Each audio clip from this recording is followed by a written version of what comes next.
Hi there, and welcome to On and Off, our podcast covering the on-premise and off-premise beverage alcohol industry. I'm Melissa Dowling, editor of Cheers. And I'm Kyle Swartz, editor of Beverage Dynamics magazine.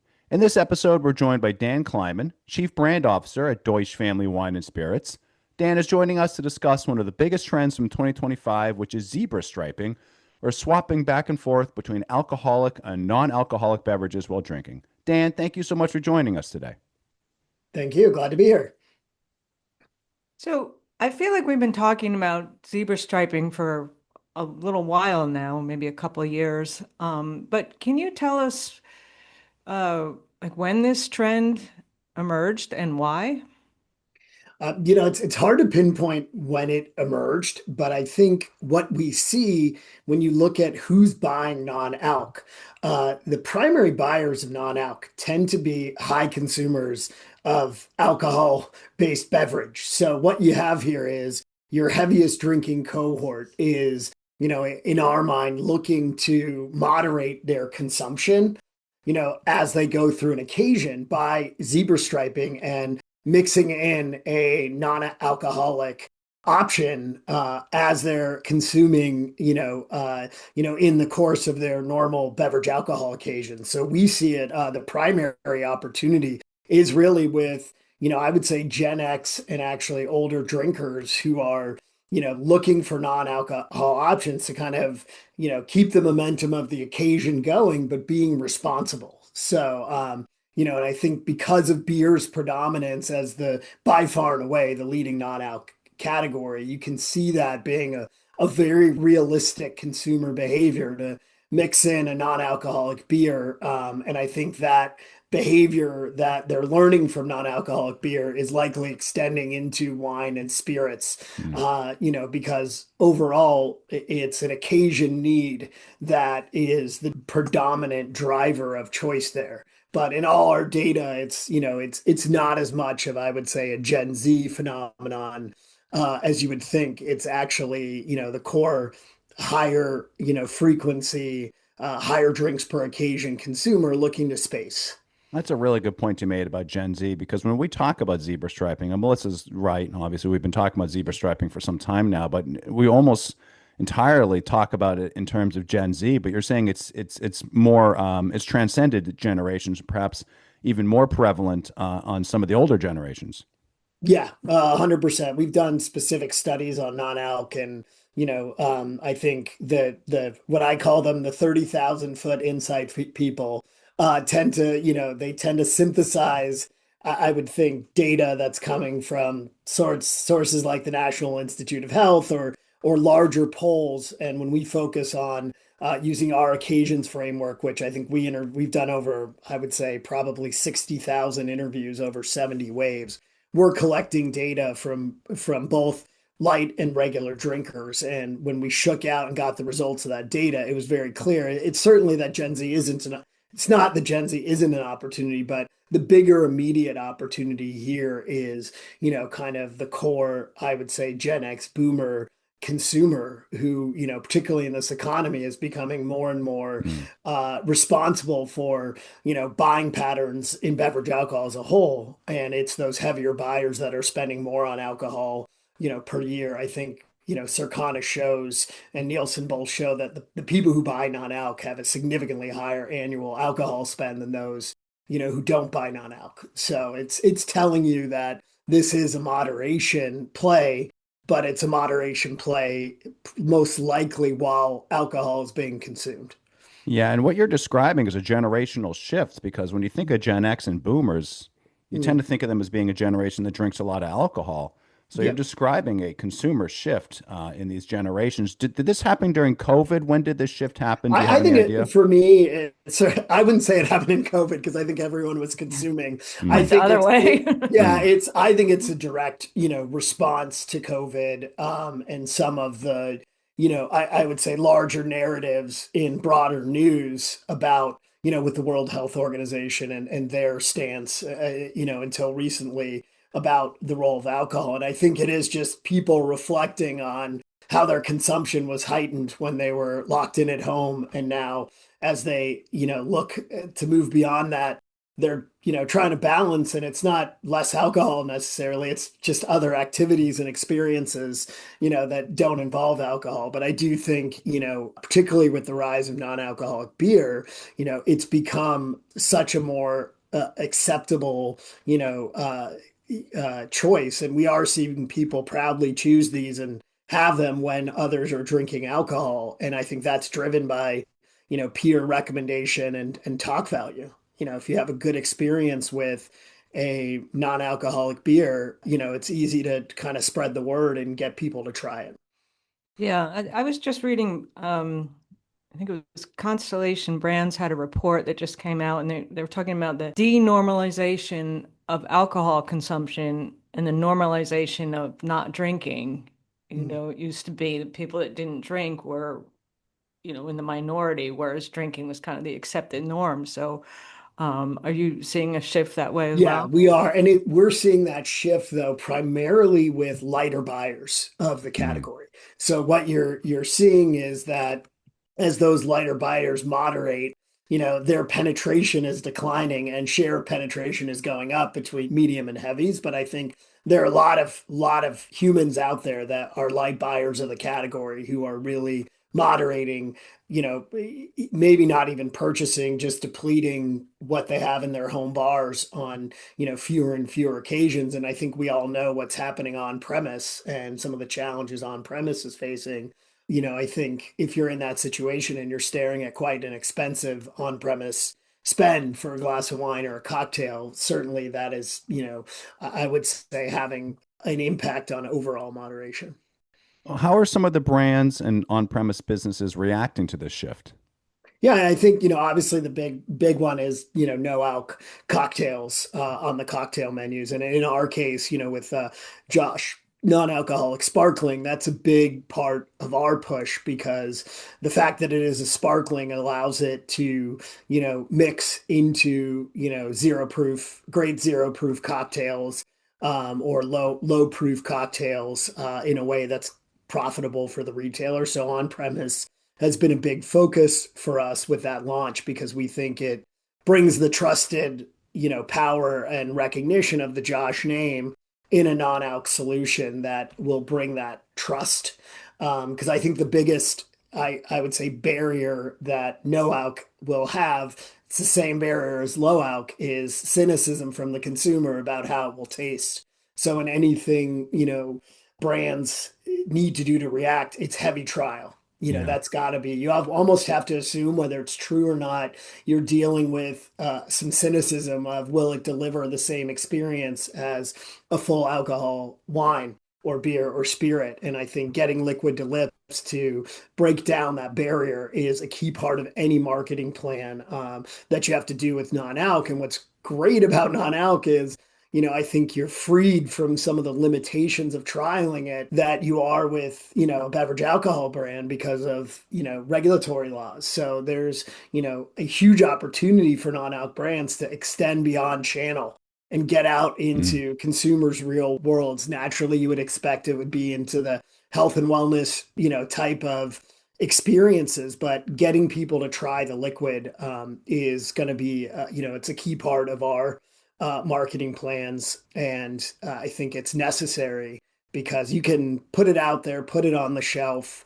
That shelf isn't going to be a high traffic area of a liquor or grocery store quite yet because the demand isn't there. So the shelf set isn't as big. So you need to find ways to get it on people's radar screens and get the liquid on people's lips to convince them that, hey, this can be a perfectly acceptable option. You can do all the liquid to lips you want to, but of course that doesn't mean anything if the quality of the juice isn't there, Yeah. if the stuff doesn't Yeah. taste good. And it does feel like the quality has improved dramatically in this segment in Yeah. recent years. And you also spoke about how it's the people you see buying the most of this have the highest wallet share. Well, that also means that premiumization is happening in this category as well. Can you Yeah. talk a little bit about the quality and premiumization that has Yeah. improved in this I, category?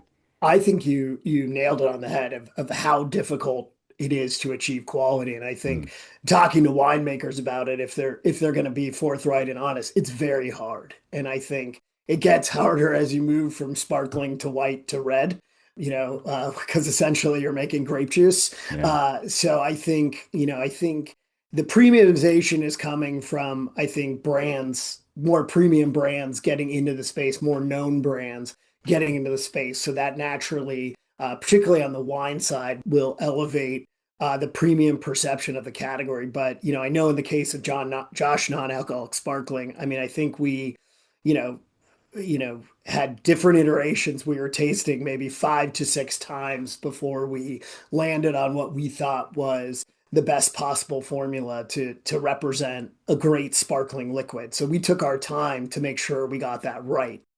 We put it into test market first for that reason, because we wanted to see was it actually, going to get picked up off the shelf, and was it going to get repeat? So once we felt that we were getting the repeat levels that we felt were, suitable, we moved to a national rollout of it. And we did achieve those repeat rates. The great thing about low and no non-alc versus full alc is it tends to have much higher repeat rates than, a new full alcohol wine, almost double Mm. usually. So once you hook people and they're in, it becomes a regular part of their repertoire, which is great. Yeah. Another thing that comes up is historically consumers have expected to pay less for something without alcohol. Usually in terms of mocktails, or they think it should be closer to like Yeah. soft drink price. So I don't know, how does that translate to Yeah, I like a think, wine? I mean, again, a credit to the beer folks, because I think, the primary brand in the brands in that space that lead are all actually premium brands. And they've Yeah. all given, either their legacy brands that have moved to non-alc in the import space, or you have a very successful craft that kind of has established a parity pricing model to what you would expect from, a like-minded full alcohol product. And I think that is, why I think as more big brands get into the space, you're going to see them rising to the top, because there's a familiarity and trust. And I think probably a growing recognition from the consumer that it's not easy. Whether that will extend to spirits is an open question for me, because of just the general higher price to consumer in the spirits categories where non-alc has popped in. And most of the players who have gone in are on the more, I would call them super premium, ultra premium side. And if you're a consumer, that's a big risk, right? If I don't know what it's going to taste like, and I'm going to plop down $36 for something that has 20 servings in it, is that too risky? So I think that's why you're also seeing, the categories develop the way that they are. Yeah, absolutely. Non-alc spirits is such a tricky space right now because you're right. It is more expensive. And we have magazines that cover other industries in the company that owns ours, and they reach out, the fellow editors reach out to me for recommendations all the time. And somebody asked for non-alc spirits, and I gave him like the top three brands. And you know what? He hated two of them. He bought Yeah, them and he yeah, hated them. Obviously I'm not going to name names, but that's just to say that, the quality is still kind of catching up in spirits. You also yeah, brought up, the great white whale, and this right now is the non-alc red wine. yeah, It's tough. It's tough to make a yeah, good non-alc red yeah. wine, and I'm not sure I've had one yet. Obviously, I've had a lot of really good non-alc sparkling wines because those are a lot easier to make comparatively. Is any thoughts? You mentioned it briefly, but Yeah. any thoughts on what it would take to make a good non-alc red wine? Unfortunately, I'm not a winemaker, but what, Mm, what I could say is we are deeply respectful of the opinion of our head winemaker on Josh Wade mhm. Donaldson. And I think, if he comes to us and says, look, I found something that I believe can be done at, an appropriate level of quality, we'll definitely look at it. But we are really looking, we're not trying to put that pressure on Mm. the winemaker. He has to, kind of put the pressure on us by saying, we've cracked a process or way of making this that is going to be on par with the quality of our Josh Reds. Yeah, So I think that's kind of our barometer. It's got to be led by quality over opportunity. And because we're just getting started, we really only went national with the non-alc Josh Sparkling in June. We feel there's a ton of runway there and a ton of consumer education and trial that needs to happen. So that isn't something we're going to rush until we find we've cracked something. And of course, that would involve testing it with consumers first yeah. in liquid sensory testing to make sure that it does have that level of appeal. Yeah, cracking that process. It is crazy how quickly these categories can turn once somebody does crack that process. You Yeah. brought up craft beer, of course, which is sort of the leader here in this movement. And just think about how bad, or Yeah. just beer in general, how bad non-alc beer tasted, even like 10 years ago. And then all of a sudden, non-alc beer tastes so similar to what the actual flavor of the real beer is. I remember tasting Heineken 0.0 for the first time, obviously pre-COVID, and it was such an eye-opening to taste something like that and be like, this tastes exactly like Heineken, or like 95% like Heineken. Then you got Sam Adams coming out with something that tastes exactly like Sam Adams beer. You have Mhm. Guinness non-alc coming out, tasting very similar to Guinness, the real thing. I always bring up Partake, the craft brewery out of Canada that I think does phenomenal craft beer styles. And you're right, like once that barrier is crossed in terms of quality, in terms of production in the lab, there really is no looking back. And I assume the same is going to happen in wine. I don't know how long it's going to take. And when I say wine, I mean red wine. I don't know how long it's going to take, but I'm sure we'll see it sooner than later, especially with such demand there. Yeah, and I definitely agree, and it was, I 100% agree. It was liquid first. Mm, And then the second is perception driven. Because if you yeah. look at the brands you mentioned that got in, and then you look at how non-alc went from being packaged, back when it had its less than savory reputation, Yeah. and now how it's presented today, it really is a, well-designed, premium, choice. And I think the price point reinforces it. So it's still saying a lot of great things about your self-image, when you choose those brands. So I think, and to your point, they have all kind of cracked liquid Yeah. in their own way at a, much higher level. And you see more and more coming into that space, whether there'll be room or it will behave like RTDs, where there's a huge long tail, but, five or six dominate. It seems to be the Mm, norm in new emerging mm. categories. And if that is the case in wine, obviously, our hope is that Josh will be there because of its huge buyer base in overall wine, its strong growth, and its multi-generational appeal. So whether it's those boomers or Gen X who are the immediate opportunity, or Gen Z getting curious, that our hope is their, familiarity with Josh will lead us to being one of those bigger players in the space. Yeah, you mentioned consumer education, and that's Yeah. obviously so important in this and every Yeah. single category. What are you hoping to educate the consumer about? And I also bring this up because obviously today's consumers, especially younger generations, are so obsessed with what it takes to make a product. I mean, think Yeah. about their obsession with distilling, like what's actually going on in the Yeah. distillery, or their obsession with what's actually going on at the winery, et cetera. What are you hoping with consumer education here? Yeah, I mean, for us, it's probably just to let them know that how much care and craft goes into doing this. It's not easy. I think that's the biggest thing. I don't know that we would go too deep down the distilling route, Mm, because I think how alcohol's de-alcoholized isn't as sexy as, seeing a pot still, or, yeah, feeling the grains. But I yeah, think, a mix of explaining that it is very challenging, and that we've moved with really deliberate pace to make sure we got a quality liquid. Then, of course, trialing them on the liquid in that moment to get them to believe. It's almost like the 1-2 punch. We don't feel we need to go too deeply, but if it's a little bit of, why it's, kind of, easier to achieve in sparkling, and what we've gone through to, create the wine that we have created, is probably going to be our frontline approach as we go out and drive trial. When it comes to the advertising, I think we're going to talk to the benefit, which is, we always have a fun line, called more happy hours, as really kind of tapping into the need that folks are having around the occasion, and it as an occasion extender, or a no fear the next day type of, message. But the occasion extension, given where that consumer is where our messaging around the non-alc will migrate. Well, one of the other studies I read, I can't remember whose it was, but it was saying that the people that drank like mocktails were the people that also drink alcohol, Mm, the majority versus people that don't drink at all.